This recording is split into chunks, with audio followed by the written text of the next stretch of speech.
રાજ્યના યુવાનો ડ્રગ્સ અને ગાંજાના રવાડે ચડ્યા છે, જે ખૂબ ચિંતાજનક સમાચાર છે. સુરતમાં 27 વર્ષનો યુવાન ગાંજાનો વેપલો કરતો ઝડપાયો છે.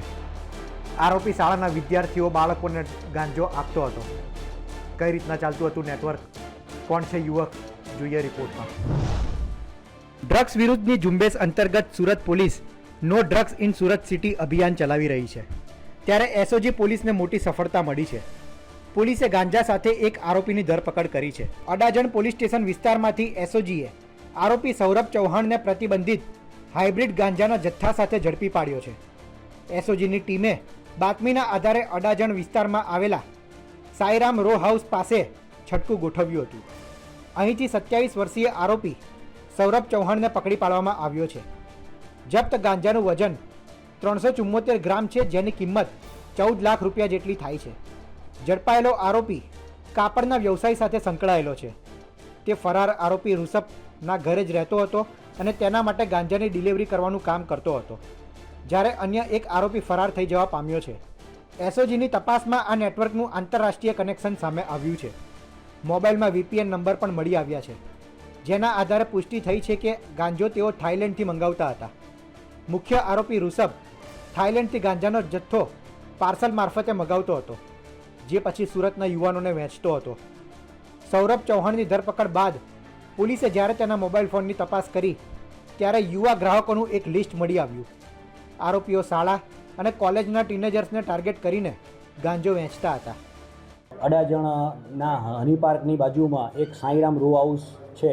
ત્યાં એક અમારી જોડે એક ચોક્કસ એવી બાતમી હતી કે આગમ ઉત્તમભાઈ મહેતા, એના ઘરે એક છોકરો છે સૌરવ ચૌહાણ કરીને, એ હાઇબ્રિડ ગાંજો આપવા આવવાનો છે.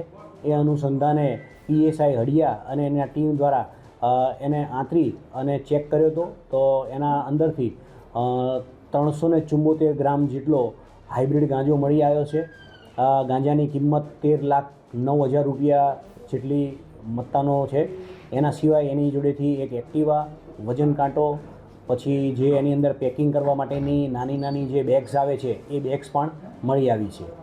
એની વધુ પૂછપરછ કરતાં એવી પણ તપાસમાં નીકળ્યું છે કે જે આપવાવાળો જે વ્યક્તિ હતો એ રિષભ કરીને છે, રિષભ મહનોત કરીને છે. અને આ રિષભ મહનોતની જોડે જ આ છોકરો જે સૌરવ છે એની જોડે જ રહેતો હતો અને એ જ આ રીતે અલગ અલગ જગ્યાએ વારાફરતી બધી જગ્યાએ આવી રીતે હાઇબ્રિડ ગાંજાની ડિલિવરી કરાવડાવતો હતો. ગાંજો લાવતા ક્યાંથી હતા? આ હાઇબ્રિડ ગાંજો જે રિષભ કરીને છે એના મોબાઈલ નંબરને અમે લીધું અને આ જે સૌરવ કરીને જે છોકરો જે હાલ અમે પકડેલ છે એના મોબાઈલની અંદરથી અમે તપાસતા ખબર પડી છે કે આ વીપીએન નંબર થાઇલેન્ડના વાપરે છે અને આ જે પણ કંઈ ગાંજો કે હાઇબ્રિડ ગાંજો છે એ થાઇલેન્ડથી મંગાવતા હતા અને અહીંયા અલગ અલગ જગ્યાએ સ્કૂલના કે કોલેજના એવા છોકરાઓને આપતા હોય એવી માહિતી અત્યારે હાલ તપાસમાં મળી છે. જે આરોપી છે એનો કોઈ ઇતિહાસ છે, શું કામ ધંધો કરે છે, કેટલી ઉંમર છે આરોપીની?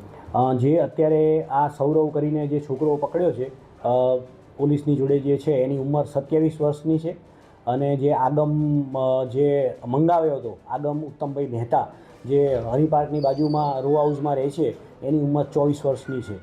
તમે કીધું કે સ્કૂલના છોકરાને વેચતા હતા, તો કેવી રીતના સ્કૂલના છોકરાઓને સંપર્ક કરતા હતા? આ લોકોની જોડેથી અમે અત્યારે બધી પોલીસે તપાસ ચાલુ કરી છે કે કોને કોને આપતા હતા અને એના જે નામો ને બધું મળશે એનાથી સુરત પોલીસ અને માનનીય કમિશનર સાહેબ દ્વારા એક અહીંયા અમે રિહેબિલિટેશન સેન્ટર બનાવ્યું છે. એ છોકરાઓનો અને મેં પોતેથી સંપર્ક કરીશું અને એમને રિહેબ કરવાની કાર્યવાહી કરીશું. હાલમાં પોલીસે આ લિસ્ટના આધારે તપાસ શરૂ કરી છે. આરોપીઓ કઈ રીતના યુવાનોને ટાર્ગેટ કરી રહ્યા હતા તે અંગે પોલીસે તપાસ હાથ ધરી છે. એસઓજીની આ તપાસમાં થાઇલેન્ડથી ચાલતા હાઇબ્રિડ ગાંજાના નેટવર્કમાં વધુ ખુલાસા થવાની શક્યતા છે. પોલીસે ગાંજાનો જથ્થો મંગાવનાર આગમ ઉત્તમ પટેલ સહિત 2 શખ્સોને વોન્ટેડ જાહેર કર્યા છે. ત્યારે વાલીઓને પણ સાવધાન રહેવા માટે ખાસ અપીલ કરીએ છીએ. સુરતથી સંવાદદાતા સંજયસિંહ રાઠોડનો રિપોર્ટ, ગુજરાત તક.